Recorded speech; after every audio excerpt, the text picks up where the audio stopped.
What's up, guys? We're back here with the Noah Santiago podcast, #1 podcast in the Central Coast. I'm here with Terrance Bridgett. How you doing today, Terrance? I'm doing good, sir. How are you? Thanks for having me. Doing great, man. You go by TB as well? Yes, sir. TEEBEE. That's pretty much been my nickname since I was a little kid, man. My aunt gave it to me and it just stuck.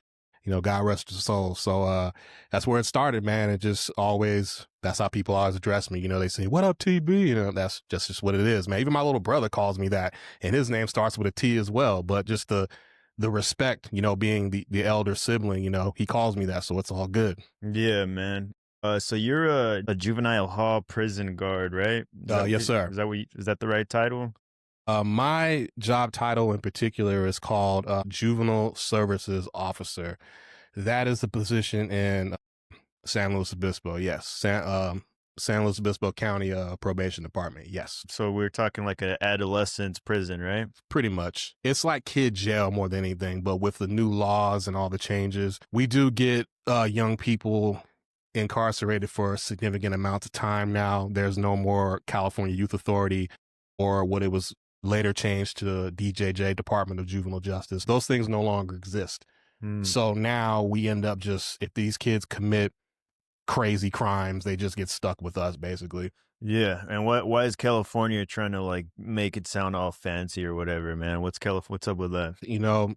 There's many answers to that, and I really don't know any of them. All I can say is, as a veteran in the game, it's all about politics. It's about money. It's about people basically wanting to depict juvenile justice as this heinous, horrible thing, and that the staff of California are just treating these youngsters so bad.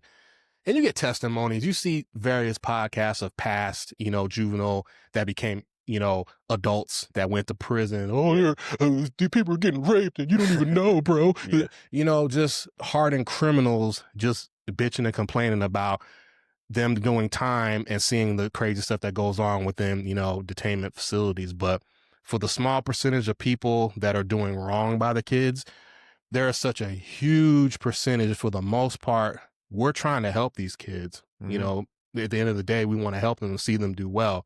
The decisions they make is on them, obviously. But for me, the passion is to help, Yeah. That's rehabilitation, right? Exactly. And is there like a success rate? Like, do you guys know any of those numbers? Like, do you see like which kids come back or stay out and get a better life? Like, do you guys get any insight into that? To be honest with you, man, the success rate is so slim, unfortunately.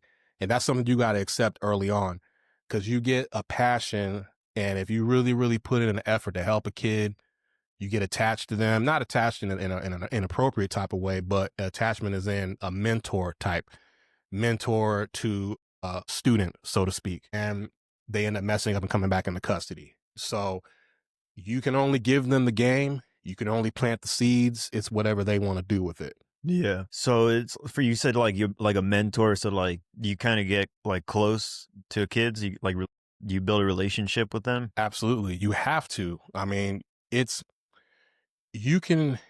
there's a way to maintain your professionalism and not be inappropriate.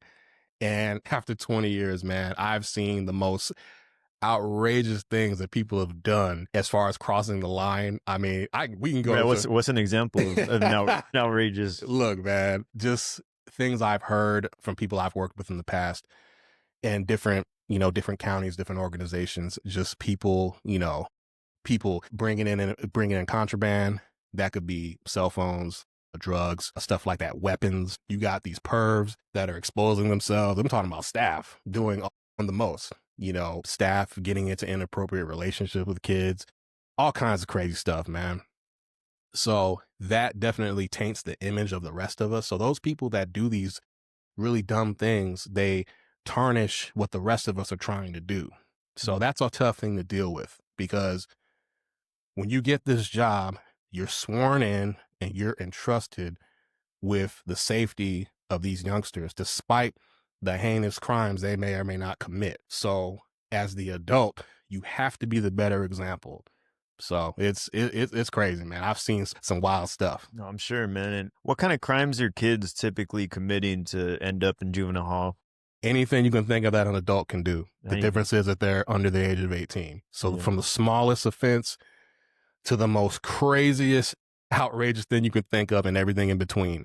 At this point in my career, I've seen it all. Yeah. So there's really no difference between an adult and a kid. It's just just age. age. Not at all. They pretty much, and a lot of the times, most of the time, it's just being a product of your environment. You know, a lot of these kids come from broken homes and, you know, it's tough for them to rebound from that. Some of them do. Unfortunately, most of them don't. So In the prison, you hear people talk about like the prison politics system or like a hierarchy. Is there a similar thing in juvenile hall? no, Not at all. no, there's no race division or anything like that. Do those elements exist in the prison system? Absolutely. It's been that way for decades and decades, dating back to the 50s, if my knowledge is correct. But as far as juvenile hall, no. If you're gang affiliated, your rival in juvenile hall is still your rival from on the streets. Um, excuse me. No, there's no like race relations or anything like that. It's just it's gang stuff depending on, you know, who's in custody. But prison politics don't come into effect until you go to jail and prison. That's good, man. I'm glad to hear that the kids are keeping a little more mellow in there. What is the biggest difference? Would you say that's the biggest difference between prison and juvenile hall, that kind of thing? Or is there any other things you notice? Pretty much. I mean, as far as, yeah, like you said, the prison politics just don't exist in juvenile hall.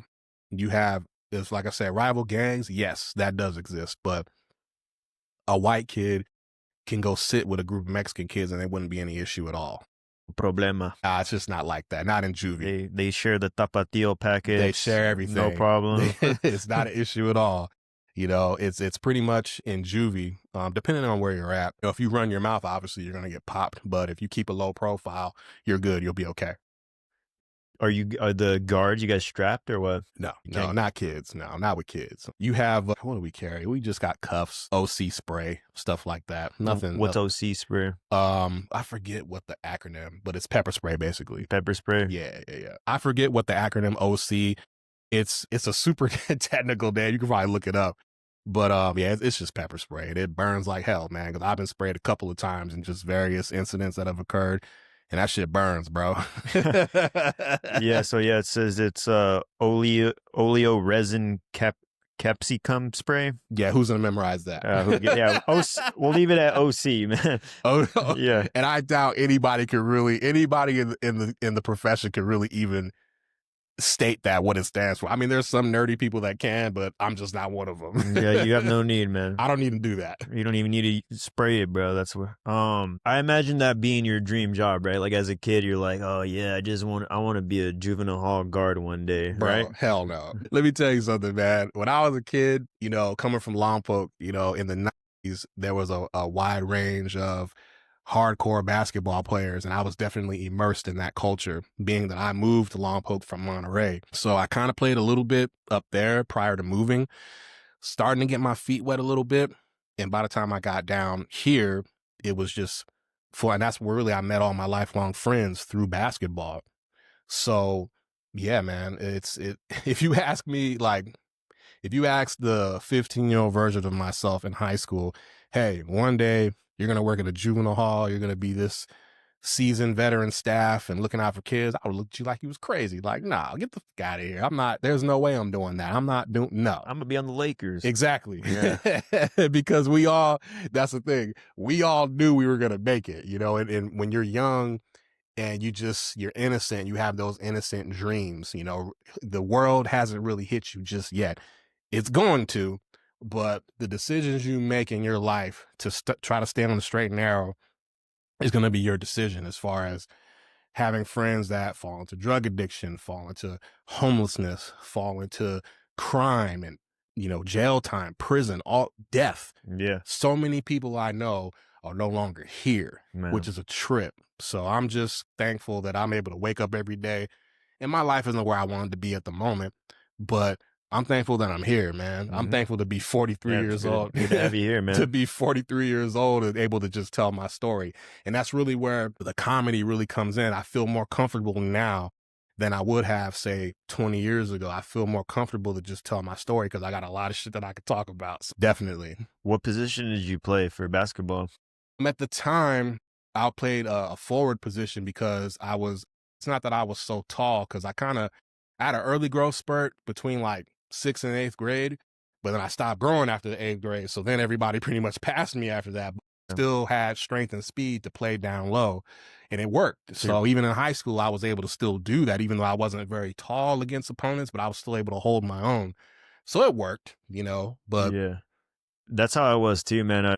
I'm not the tallest guy either, but like for my at that time as a teenager, I guess I was as tall as it gets for a Mexican, right? So I was playing power forward center too, man. It sucked, bro. Once you play white kids, like especially white kids on scholarships, like down at Mission Prep, oh man, those guys were freshmen, like 6'5" already, yeah, that's man. insane. I had nothing on that shit, bro. You know, You guys, wait, what high school did you go to? I went to Nipomo. And you guys played Mission Prep? Yeah, We never played them. But then again, in the 90s, bro, the divisions were so different. We played slow, but that's as far north as we went. We played Paso in like, summer league tournaments, but we didn't play anybody else. We played like Santa Ynez in tournaments, but they were never in our league. And in Lompoc, there's two high schools. There's Lompoc and Cabrillo.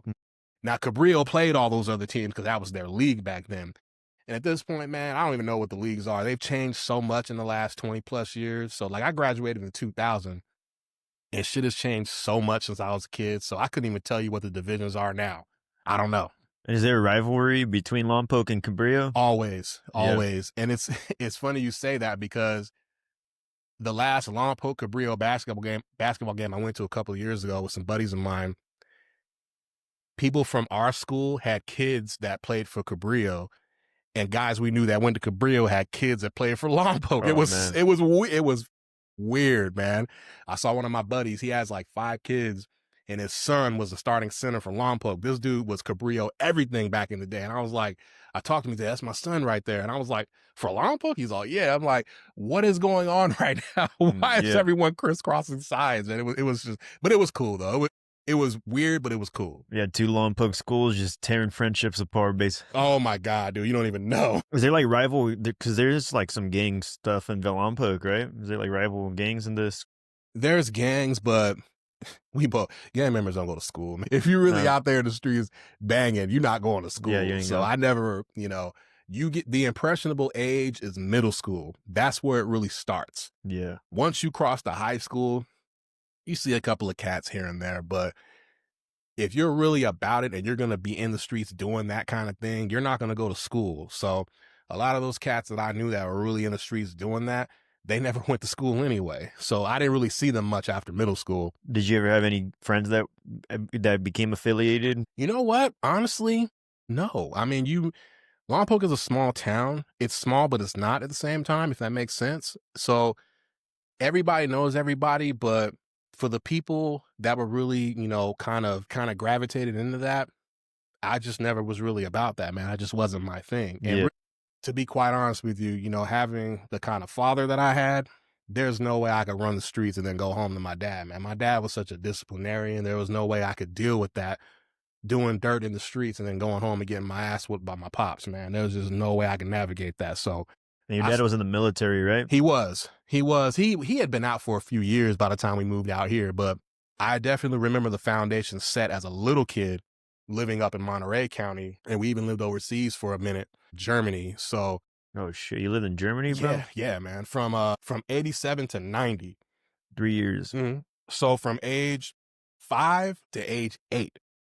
So we came back, and we actually came back here. We were here before, and we came back to Monterey again, and that's rare to go back to where you were before. Yeah. So I was able to come back to a familiar place, and that was cool. That was really cool, and it was easy to readjust from there.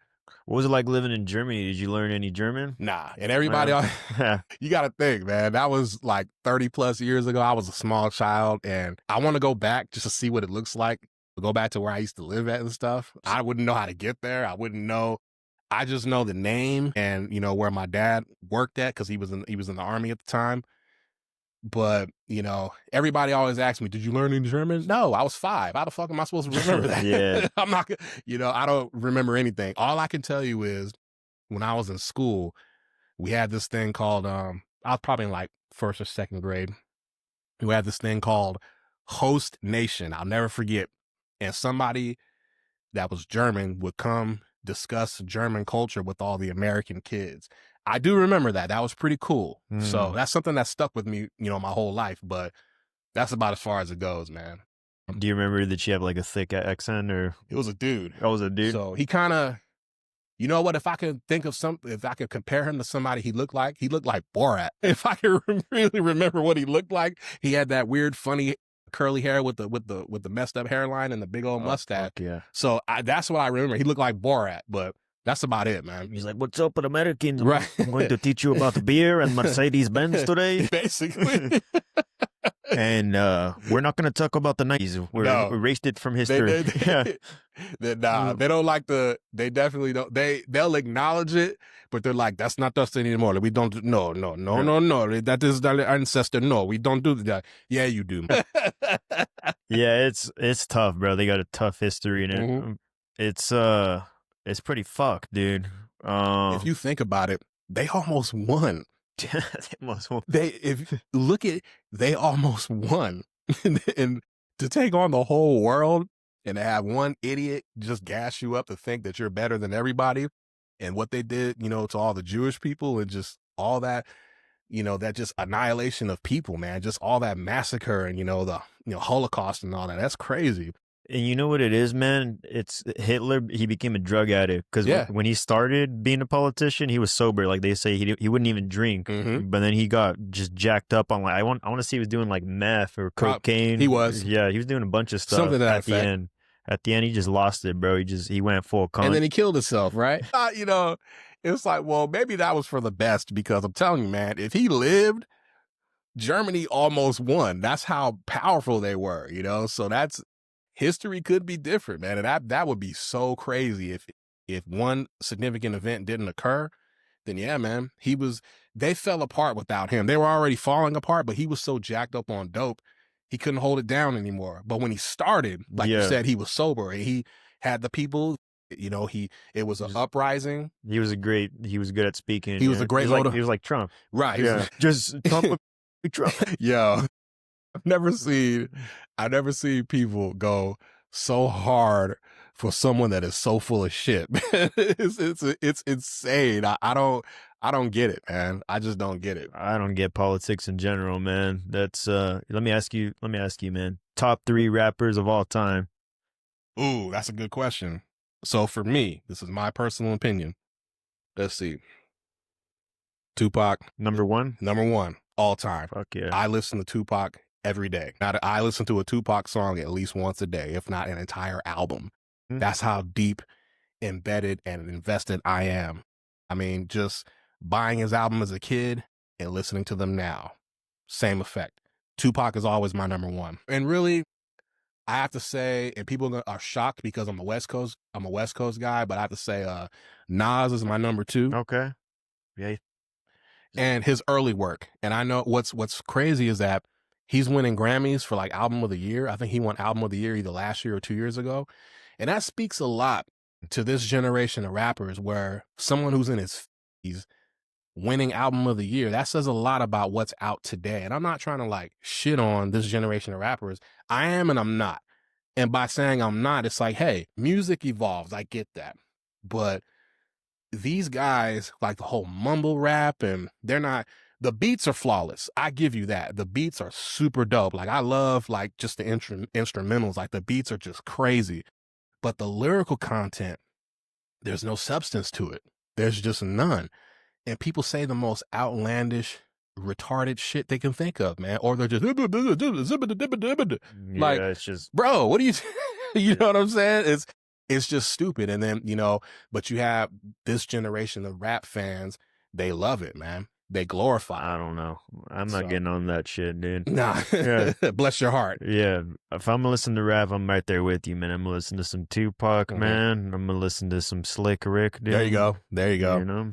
I really have, As far as like my go-tos, probably Tupac and Nas, which is a person from the West Coast would probably say that I'm crazy, but it's not crazy. And when I say Tupac, I mean Me Against the World, Tupac, that album. A lot of people from California say, "Oh, all eyes on me." Mm. That's a great album. I'm not saying it's not a classic. It's a definite classic, but the album before that, before he went to jail, Me Against the World just really showcased his development in his lyrics, in his lyrical content, and just the things that he was talking about, and the beats was just off the hook. I tell people to this day, Me Against the World is the best Tupac album, and it's my favorite Tupac album. And All Eyes on Me is a close second. But Yeah. I will never put All Eyes on Me in front. No, never. Mhm. Because it was putting the West Coast all over it. It kind of watered down his lyrical best. You know what I'm saying? I'm not saying he didn't hold his own, but when you mask it with just total West Coast, that really wasn't what Tupac was as an MC. And I know people will disagree with that, but that's just my opinion. And I think a real fan of lyricism and a real fan of hip hop would probably agree with me. Yeah. And what would you have you heard the rumors that Tupac's gay? I haven't heard that. Everybody's gay nowadays, man. It's Yeah, it's dude. insane. I don't, you Peop- know, and even if he was, to each his own. I'm not a judgmental person, man. I'm not a homophobic person at all. I have gay people in my family. So it's Mm, like, why would I be, if it's true, which I think is BS, 'cause people just say the most outlandish shit and then just to get a reaction on the internet because it's so widespread. Anybody can post a video online now. Remember back in the day, you couldn't really do that. yeah. Now anybody can do that. So, oh, Tupac was gay. Yeah. Come on, bro. Like, Tupac was a transgender. really? That's the dumbest shit I ever heard in my life, yo. But nah, man. And let's just say he was. That's not going to make me not be a fan of his music and Yeah. his body of work, movies, and just his music in general. I think if he lived, he probably would have been a director, had his own production company. There was a lot of things Movies? oh yeah, he already had movies, but I think he would have become a director or producer. And those are things he talked about anyway. He's So a smart guy, huh? he was a very smart person. I think what got him in trouble is he just got mixed up with the wrong people. He had the wrong people kind of gassing him up a little bit because, well, not only him, just everybody on his team. Because if you look at a grown man getting into quote unquote gang life when you're already in your early 20s, when you start gang banging, you're pretty much a preteen or a teenager. Nobody starts gang banging when they're 21 or 22. That's just stupid, but that's kind of the trap he fell into because of his financial situation, the whole jail situation. Suge got him out, so he pledged his allegiance, so to speak, and just kind of rode that coattail until he didn't want to anymore. And then unfortunately, the chain of events that took place where he ultimately lost his life. But yeah, man, if you surround yourself with negative people, you're going to have negative outcomes. You need to surround yourself with positivity. It's Mm. very important. And what I learned from that situation, and I tell you, the day he died, September 13th, 96, I was 14 years old. I had just finished I was in the marching band in high school. I was a freshman that year. It was my first performance. I'll never forget. I changed back into my clothes, put my equipment away. I played the drums, put my stuff away. My mom came to pick me up because we lived across the street from the high school. So she picked me up and then we were walking back home. And then she says, Tupac died. I was like, what? And dude, that's one of those moments that stand out in your life where you're like, damn, like you remember where you were, what you were doing, how old you were, who told you, all that. So that was one of those moments for me. 14 years old, and my mother told me that, man. So that's something I'll never forget. So that was very definitely a life lost that was full of potential that, a man lost his life over some dumb stuff. Were there any other artists, singers that kind of hit you like that too? Because I know a lot of people always talk about like Prince or Michael Jackson. I mean, Michael Jackson to an extent, yes, being a huge fan. Prince, not so much. I didn't really get into Prince until I was much older, and he was already gone at that point. My ex-wife was a huge, huge Prince fan. I kind of got into, and actually, it's funny you mentioned Prince. She and we traveled to Minnesota. His estate, Paisley Park, is a tourist trap now. Mm. So I went there, dude. Pretty dope or what? You need to do that. Yeah. You need to do that. And I learned like I was in the studio where he recorded all his early hits because he had it all at his house. Yeah. Dude, like soundboards, instruments, the motorcycles he had from Purple Rain, and they were all little because he was little. So you you think these bikes are huge choppers, dude? They're like little mini ass bikes He's because like Prince was like 5'2", 5'3". He was a little dude. he's like You know? Kevin Hart. He's probably smaller than Kevin Hart. Yeah, bro. He doesn't look that small if you like on the videos and shit. But that's the camera work. They do that on purpose.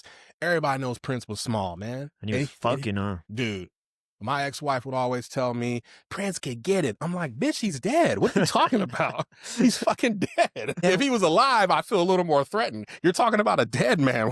What are we talking about right now? I don't care. He can get it still. She would say that to me, like, bro, all right, man, you're weird, but okay, whatever. But And who was your hall pass?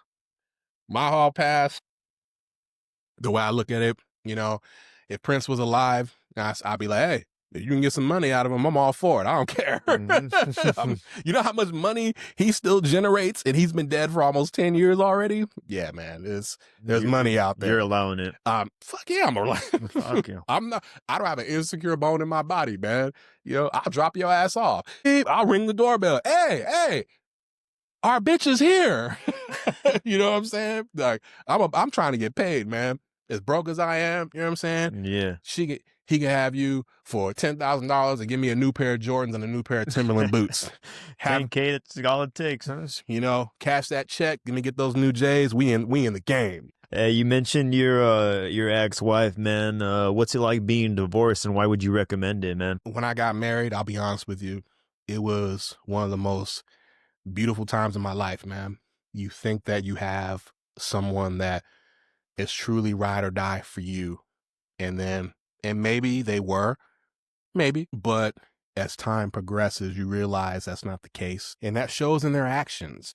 So I noticed the dynamic that was in place already before we even really got serious with one another. So the dynamic was just this weird codependent relationship between her adult daughter, and her younger sister that's only 3 years younger than her.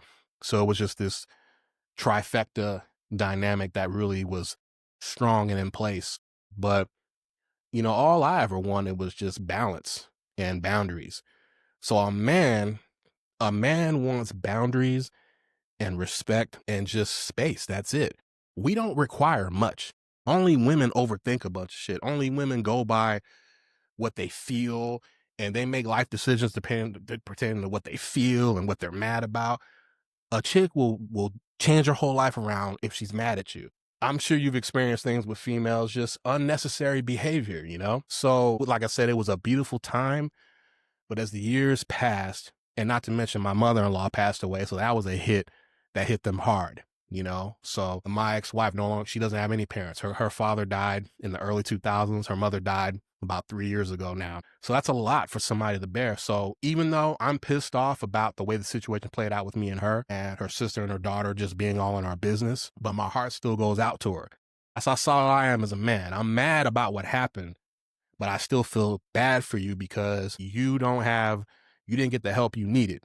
You needed help and you never got it. So you made me the scapegoat for putting my foot down. Mm-hmm. And it is what it is. I can't really say much about it, but How long were you married?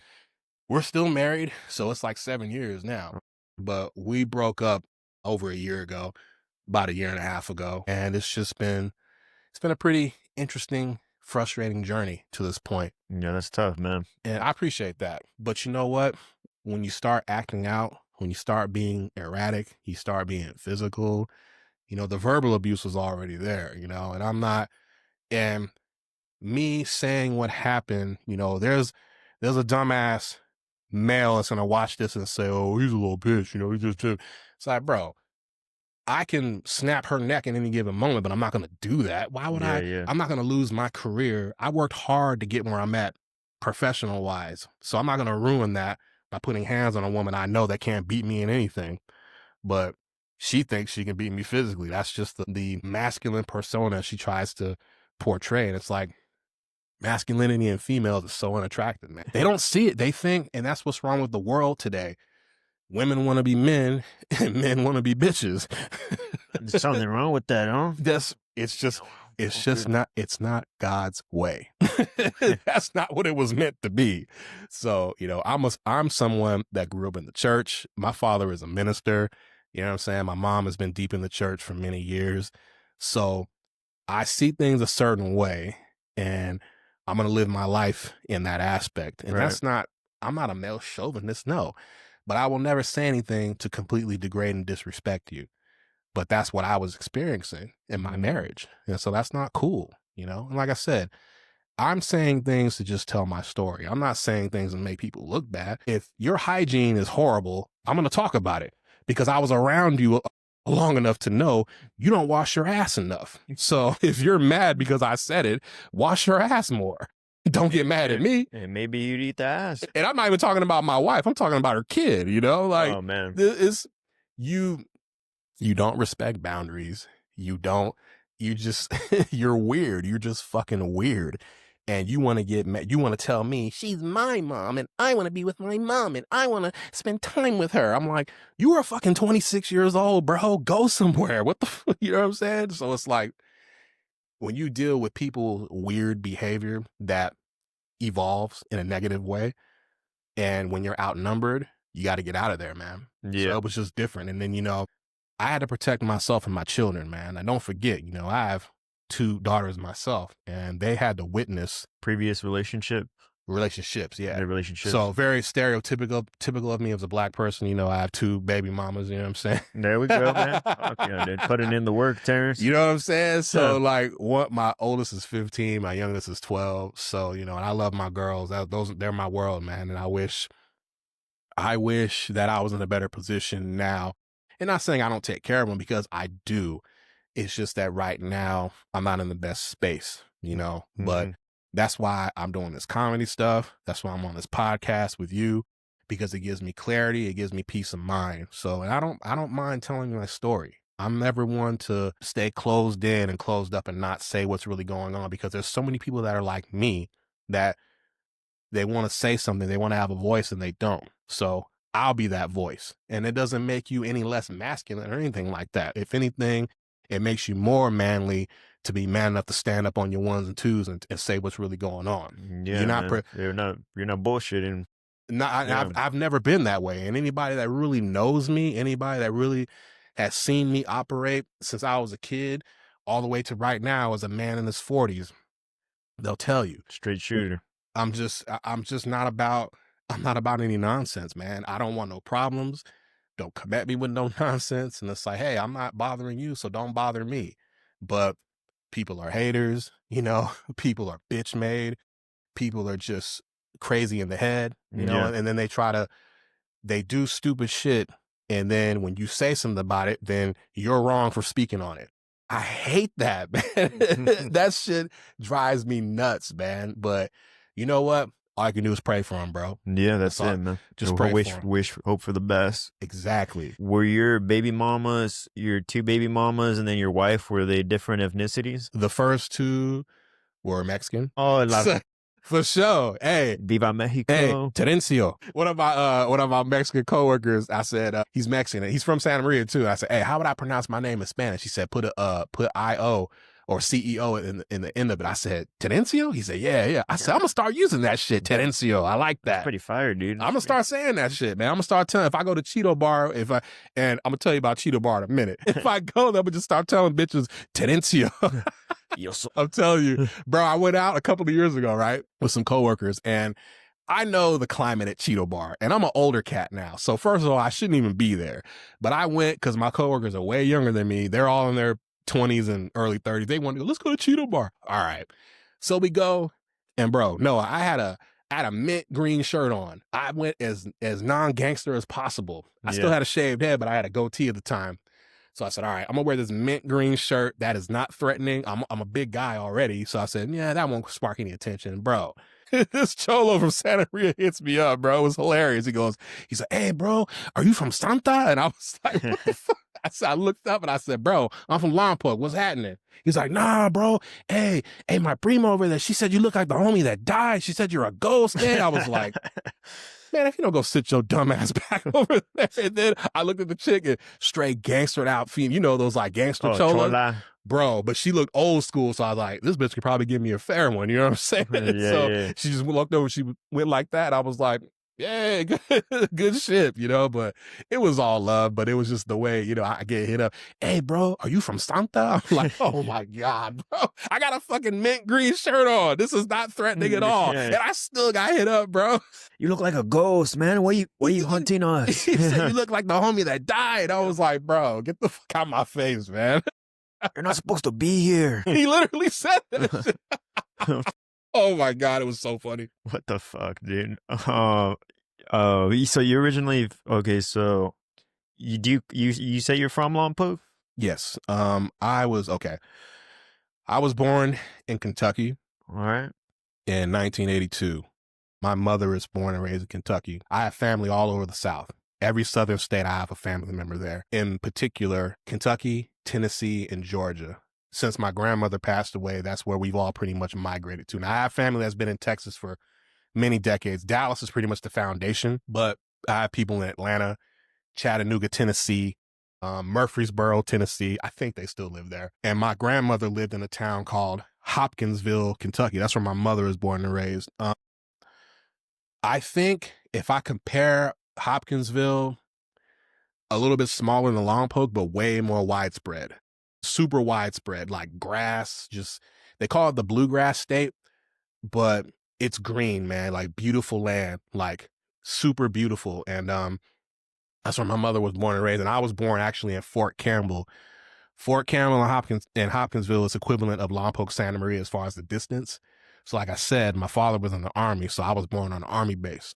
So at 6 months old, my father was reassigned to Fort Ord. Now, Fort Ord doesn't exist anymore. ORD, it's in Monterey. That's what is UC Monterey Bay now. It was an Army base many years ago. Yeah, we lived there, and that's where I pretty much spent, other than Germany, obviously, spent most of my adolescent years. And then at age 12 in 94, we were relocated out here in Lompoc on the Central Coast. So the South Central Coast, because where I lived in Monterey was the Northern Central Coast, ironically. That's as far as the Central Coast goes, right? Yeah, that's pretty much it. Between Monterey and like Santa Barbara, that's it. So that's, you know, North and South. But yeah, man. So I was, once we got here, and my family's been here ever since. You know, my little brother was born in 97, so he's only been here his whole life. So this is all he knows.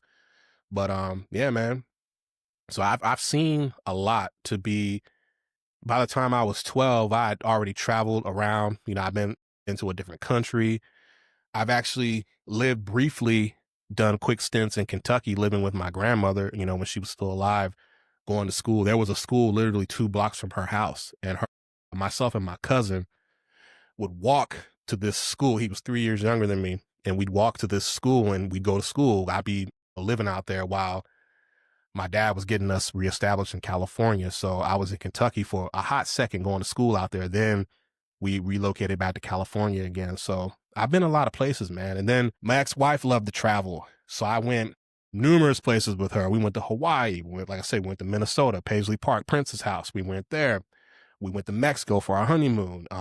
We went to Jamaica for our anniversary. Yeah. So I did a lot of traveling, man. That's something that she really liked to do. And I appreciate seeing the world from that lens, because I never did anything like that before. I hadn't, like, prior to going to Mexico, I hadn't been out of the country since like 1990. You know what I'm saying? I was 8 years old, and then here I am. I didn't get out of the country again until I was like 36. You know what I'm saying? Man. So yeah, that's a long stretch. But I appreciate the journey. Unfortunately, it had to come to an end, but it is what it is, man. I wish no one no ill will.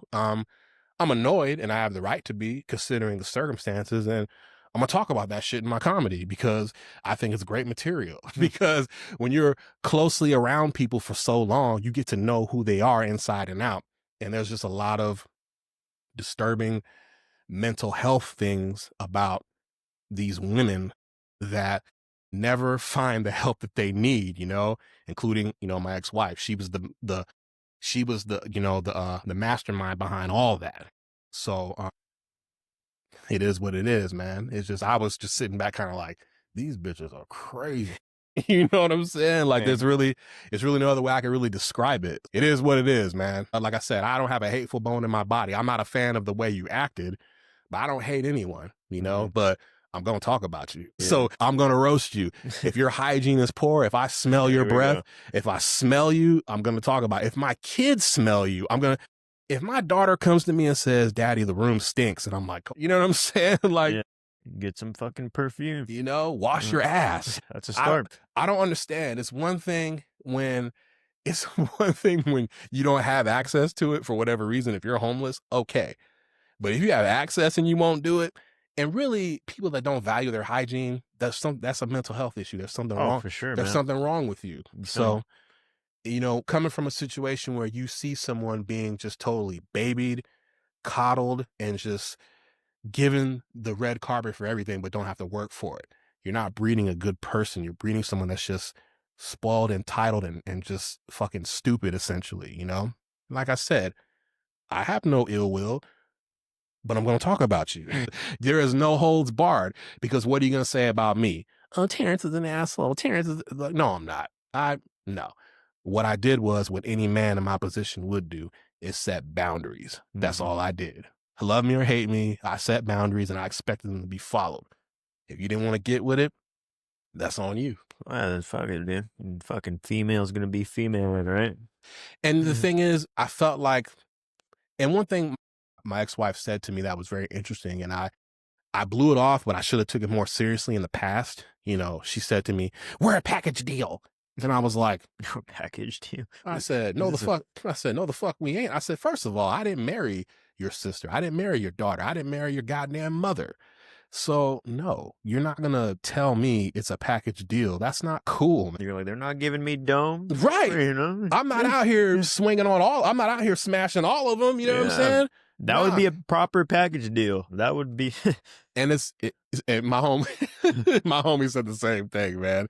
But I don't get down like that, man. No, no. I loved my wife, and I loved what we had in the beginning, and it just soured, man. It literally, then after her mom died, bro, the next day her mind clicked. So I don't know what happened, but something clicked, man, and she just became real vicious towards Oh, me. fuck. It was weird, man. It was weird, bro. You And went feral? yeah, it was like it just Like a squirrel with rabies or what? yeah, man. I can't even put it into words as far as just the evil demeanor and just the bossiness and just it snapped, man. I don't know what to say about it. Meanwhile, not telling these two broads anything. Literally, we live in a big, beautiful, brand new build. We were the first people to live in this house.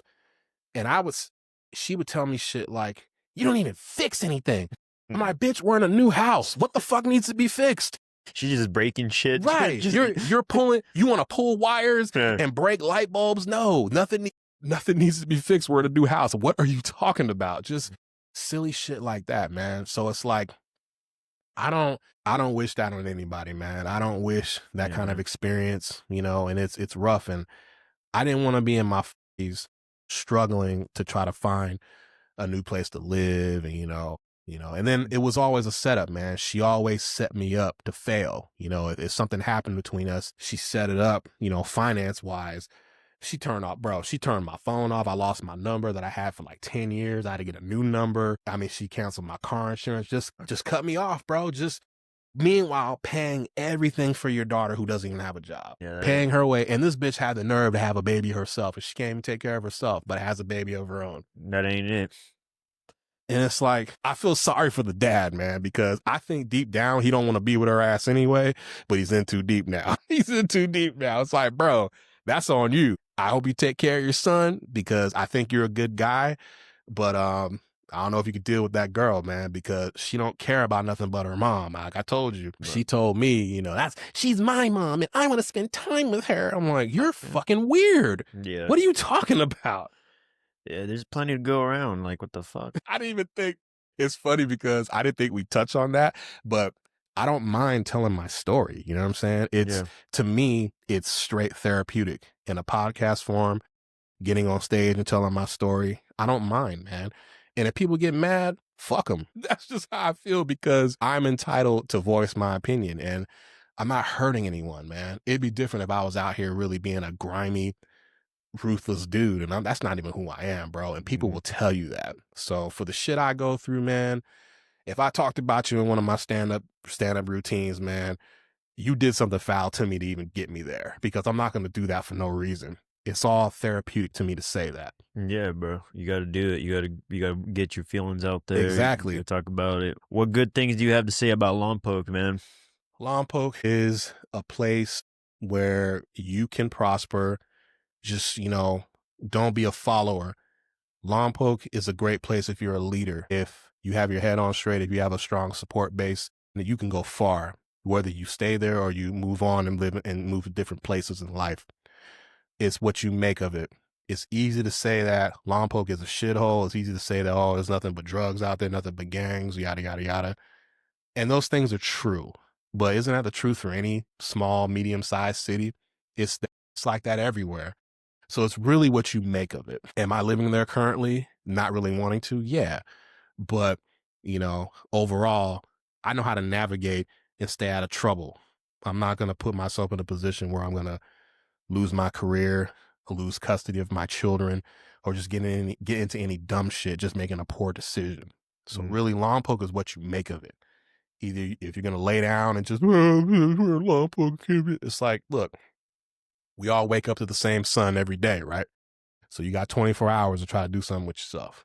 And when I say that, that goes for me too. Because a lot of people talk a good game and then don't really do shit. And I try to not be that person. I try to face every day and try to make a difference. People shit on Lompoc a lot, but it's a beautiful place, man. I grew up there.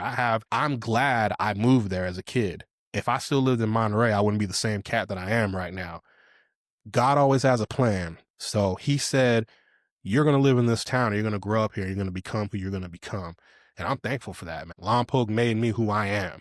And the people that were behind me, my dad, my friends, my pastor, my church group, basketball teammates, rivals, all that. My little brother is one of my closest friends, and he's 15 years younger than me. That's the crazy part. He's only 28. I played a hand in raising him. I never looked at it like that until he spoke on it, and it's like, damn, he's right, because I watched him a lot when he was a little kid because my parents work, so when I graduated from high school, I was chilling. I didn't start off full time at Hancock. I only took a couple of classes just kind of get my feet wet, so I was at home a lot. And I'd watch him, fix his meals, get him dressed, put him down for naps, all that kind of stuff, man. So take him everywhere with me. He knows all of my friends because he was little and he was around them. You see what I'm saying? Yeah, so you guys corrupted him. We pretty much. So Lompoc is what you make of it, man. I'm not going to, would I rather not be there? Yes. But I'm not going to say, I'm not going to shit on where I'm from, because we all have a backstory. You have to be proud of where you're from, and whatever your circumstances are, you got to change it. A lot of people get caught up in this dark cloud over their head bullshit. Yeah. I can't do this. I can't get a job. You can't do things because you're not applying yourself to get it done. There's always a way. So, and like I said, that includes me. If I believe I can do a certain thing, then I got to get up and do it. That's right. And that just goes for everyone else too. What do you think the Central Coast needs to get rid of? Like, what does the Central Coast need less of? Honestly, it needs more. Here we go. We have what we have, but we need a Dave & Buster's, bro. That's what everyone's been saying. I've been saying this shit for 20 years, though, bro. The first time with the Dave & Buster's, I was probably like, I don't know. Was I underage? I think I was underage. But anyway, I went in Santa Ana. My girlfriend at the time, one of her friends was going to Long Beach State. I don't remember. Somewhere down south. But it was in Orange County, and she was living in Santa Ana. And we went to Dave & Buster's, and that was one of the greatest fucking experiences of my life. It was like the arcade for big people. It was, I got hella drunk, and I wasn't 21. That's how I'm like, how did I get all these drinks and I wasn't 21 yet? But who cares? Hella throwback video games. The little, it's like Chuck E. Cheese for big people, man. Yeah. Dave & Buster's is one of the greatest places ever. And they need to build one, and they could build one in Lompoc or Santa Maria. They can do it, man. I don't understand what the holdup is. They should have did that shit 20 years ago, 25 years ago.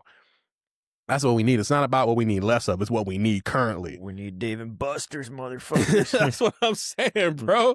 But I'm happy, man. Lompoc has come a long way. There's, some mom and pop shops, good sandwich spots, good, sweet spots. You got your usual franchise bullshit. You got all that, but it's a place to be, man. And you can make the best of it. Just, don't be a sourpuss. Don't get down on your, and people do that, man. And it's just, Yeah. I'm not happy with my current situation. I'll admit that, but I can't be a sourpuss, man. I can't just fucking walk around like the world is over. I have a good job. I'm a high ranking in my seniority. I've been in my job for almost 20 years and I've earned my respect.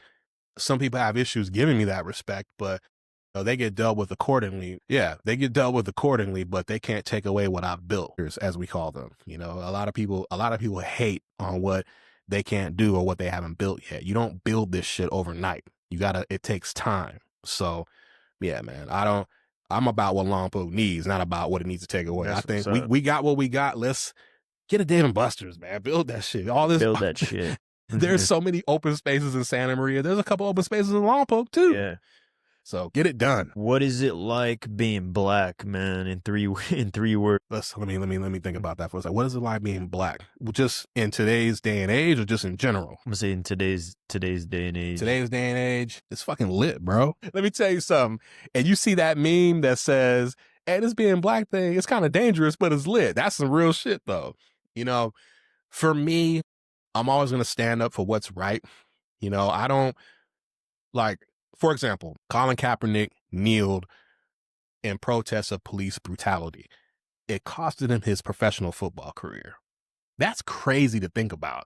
And it was some years ago now, but still, he didn't say anything negative about the NFL. He spoke on police brutality, which is a real thing.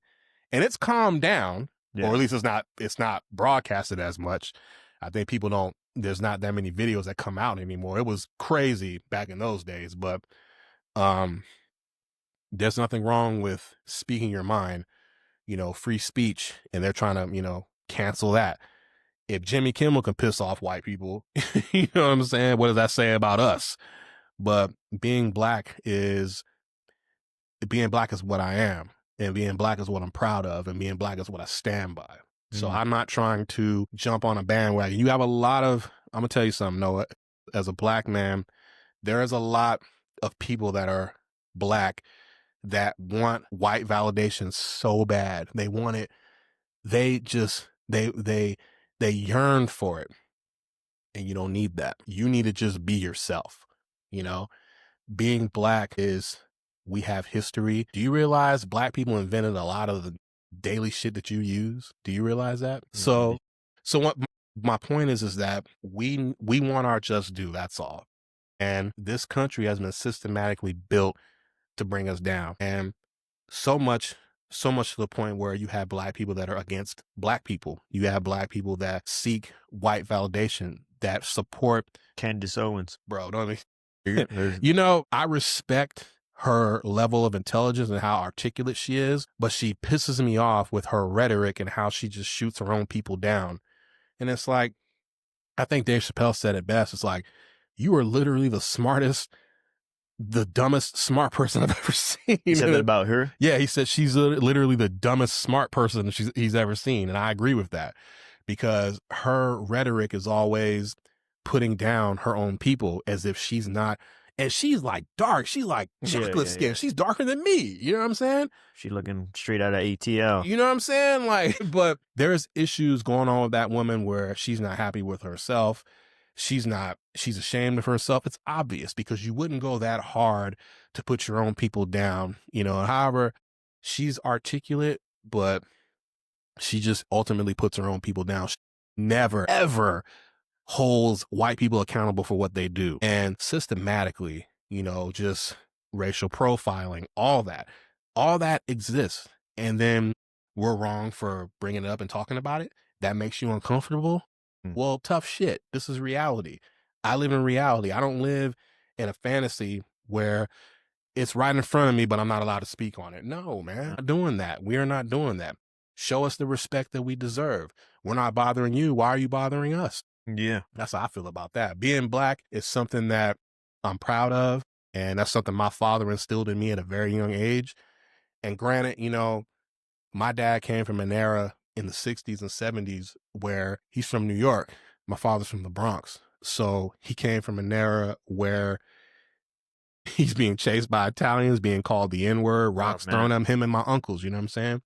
And then coming up in a tumultuous household with my grandparents, you know what I'm saying? So God rest their souls, but that situation, it was what it was. So, having to deal with that. And that generation, they don't go to counseling. They don't get help, So who gets the shitty end of the stick of that? Your kids do. So growing up was tough. I had a father, yes, but unfortunately, we don't have the best relationship now. And a lot of that stems from his past and just the way the way he chooses to speak and treat me, and me standing up for myself is like offensive. And I'm not being disrespectful. I'm just saying, hey, you don't have to, it's not the 80s, bro. You don't have to talk to me like that anymore. And I don't want you to talk to me that way anymore. So now it's Is just, it's crazy. Now, I don't know what your dynamic, because I know you're a lot younger than me. So I don't know really what your dynamic with your parents are, but at some point, parents have to let go. If you've done your job and raised your kids, then you got to let go. You got to let them be who they are as adults. You can't have this thought that, well, I'm still the dad. Yeah, but I'm not asking you.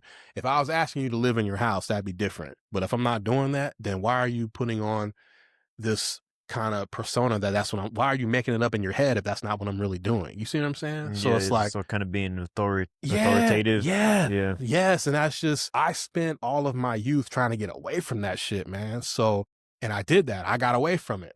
So that creates this blind sense of resentment, I guess. I don't know, Yeah. man. It's weird. It's a weird dynamic, but at this point, I'm too old to try to figure out why. Mhm. Am I hurt? Am I concerned? Yes, but I have to live my life, man. That's right. So I love my parents. I love my dad. My dad raised me. My dad prepared me for the fucked up world we live in. If Mhm. I have to credit somebody with that, that's my pops, man. He let me know early on, people ain't shit. You see what I'm saying? And I was the type, this is something I used to really think as a youngster. And it's crazy that I used to have this mindset, but I'll admit it. I thought if I'm nice to everyone, I can navigate my way around the world if I'm a nice person. That ain't No, it. hell no. You get Be- stepped on. and what happens is, because you're kind and polite, people think you're weak. That's not the case at all, man. And so I end up cussing out people. I end up loking up on people. Oh my God, what's wrong with you? That's what's wrong with me. So, it's like this kind of Jekyll and Hyde type thing at the end of the day.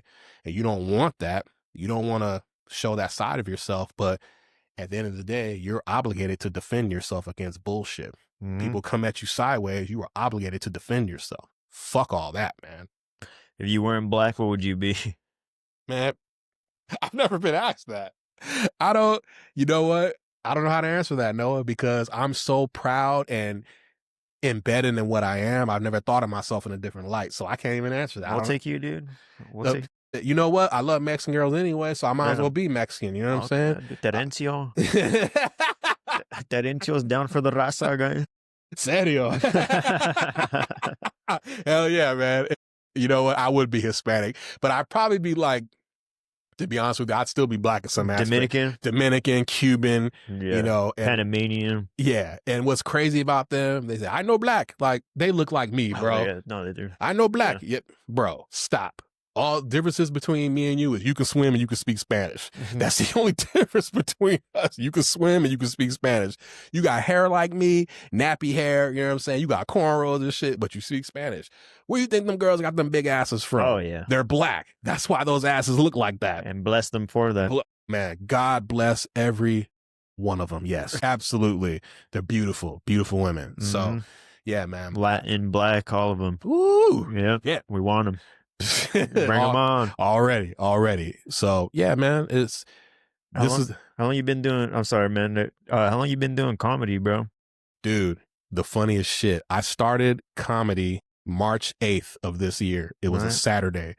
And that day, my ex-wife, she scheduled, before we sold our house, she set up through her lawyer to come get all her stuff, right?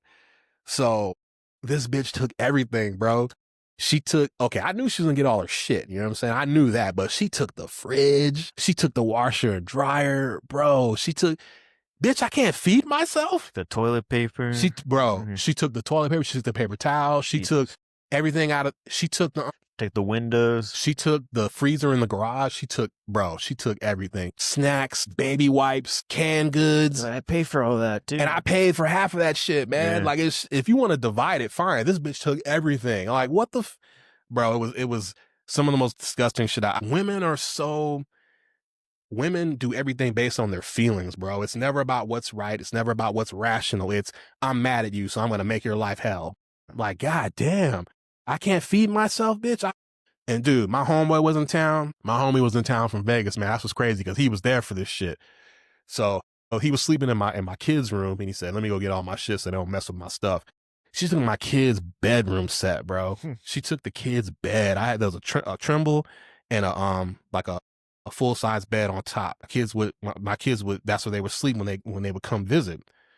Bro, she took everything. I'm like, yo, I can't even explain the amount of just pettiness and just the frustration and just really how hurt I was by that. You know what I'm saying? Like, that's a new low. It's like, one thing, okay, you want to clean me out, fine. But my kids did nothing to you, and my kids are kids.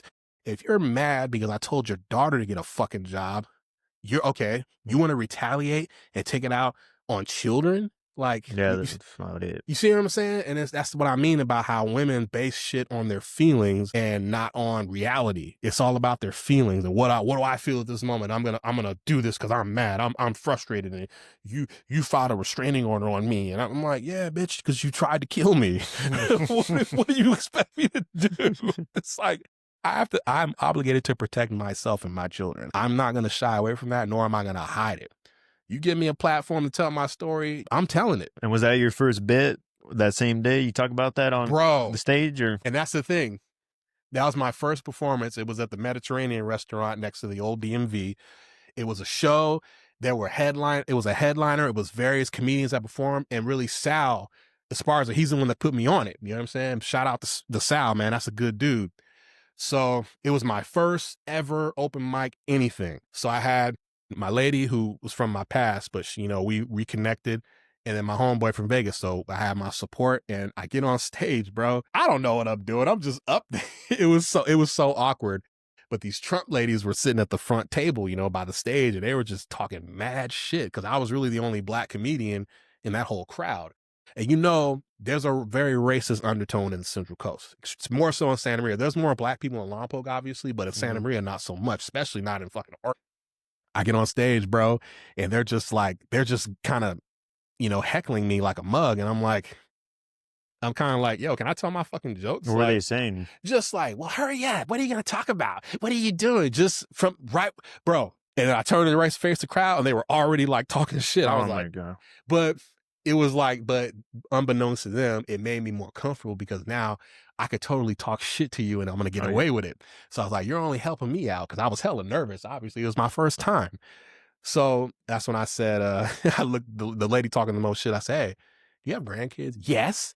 My grandkids, they stay. I said, I didn't ask you all that. I just answered the fucking question. And I said, yeah, judging by the wrinkles on your neck, I could tell you got grandkids. So I just went in on her, bro. And ironically, bro, like an hour later into the show, I go outside to get something out of my car, and then she's outside with her little buddies or whatever. So one of her other ugly little friends she's like, she wants your telephone number. And I said, what? It was weird as fuck. And I was like, nah, I'm spoken for. She was teasing you. Right. Yeah. I'm like, no, we're not doing that. He's spoken for. I was like, even if I wasn't, he wasn't going to, no. There's a difference between horny and desperate, bro. That's just not it. It was crazy, man. You didn't want that whole Thanksgiving dinner. I don't want no gobble neck. You know what I'm saying? She had a straight wrinkled turkey neck. It was disgusting. It's like, I don't want that. So it was interesting, and people were encouraging, but looking back, I know it was terrible. I didn't feel good about it from the start, but nobody put me down, which I appreciate that. Everybody said, hey, keep going, bro. You did okay. Just keep going. That was your first one. Your first time is always weird, but ever since then, man, I've been just rocking. Going to Beso, and then, I coming here, getting linked up with, the comedy team in this community, man. I'm just so appreciative of just, being accepted, man. It's been a great journey. And, I did a show in Vegas, actually. I went to some hole in the wall, but I thought it was like I feel like I can get shot over there, man. I loved it. It was, but the dude, shout out to Skippy, man. That's the name of the guy that runs the bar. I forget the name of the bar, but the cat's name is Skippy. Shout out to Skippy, man, because Let's go Skippy. I emailed him and he said, yeah, bro, come through. And when he introduced me, man, he said, yo, we got Terrance coming on stage. He's on tour. He's blessing us with his presence. I was like, yo, he gave me like the illest introduction, man. That shit was so dope. But yeah, man. So I'm serious about this comedy thing, man. I'm just trying to just navigate, Keep at it, man. Getting my life together. I appreciate it, bro. It's just, this is a dream come true and I'm living it, man. It's like, I'm blessed and honored to be here. So I'm just, one day at a time, brother. Yeah. One day at a time. It's fun, man. It's a good community, you know, especially if you got some shit to get off your chest or you just want to have like a creative outlet. That's what it's all about, man. For sure. Yeah, dude. I think we touched on some good topics. Is there anything else you want to cover? Yo, check out your boy TB on all social platforms. Super_TB. That's SUPER_TEEBEE. Every social platform, Sure. a TikTok, Snapchat, Instagram, Terrance Bridgett on Facebook. But yeah, man, holla at me. All I post is dumb shit all the time. I post memes, reels, and I just talk a lot of shit, man. That's all I know. I come from a line of just funniness. And one thing about my dad, even though we don't have the best relationship, but a lot of my comedic mindset comes from him, you know. And when I was a little kid, there's a show called Def Comedy Jam. These come on HBO. All these black comics, these greats that were nobodies on this show, man. Martin Lawrence. He was the host. He was the only one that was known. And you got Chris Tucker, Bernie Mac, Dave Chappelle, Steve Harvey, Jamie Foxx. Chris Tucker came up on there too. Chris right? Tucker's been on there a couple. Yeah. He was on the premiere episode. He was on, and he was just this high-pitched guy, voice guy from Atlanta, and he was funny as hell, man. So, and Bernie Mac is from Chicago. So I remember one thing that's significant to me, Bernie Mac is the same age as my father. We know Bernie Mac died many years ago, but he's the exact same age as my father. So my dad is laughing at these jokes, man. I don't know what they mean. I'm little. Yeah. I'm like 9, 10, 11 years old. I don't know what the fuck they're talking about, but he's laughing so hysterically. So I start laughing, you know, not even knowing what these jokes mean. But then years later, you rewatch this shit as an adult and you're like, and it's that much more nostalgic and funnier, man. So it's definitely, you know, a connecting moment. That's a way he and I connected with one another, you know, as inappropriate that may have been to watch Def Jam with your elementary school son, because I would never do that shit with my kids. I would never do that with my own kids, but that's how we did it, man. So I'm grateful for that.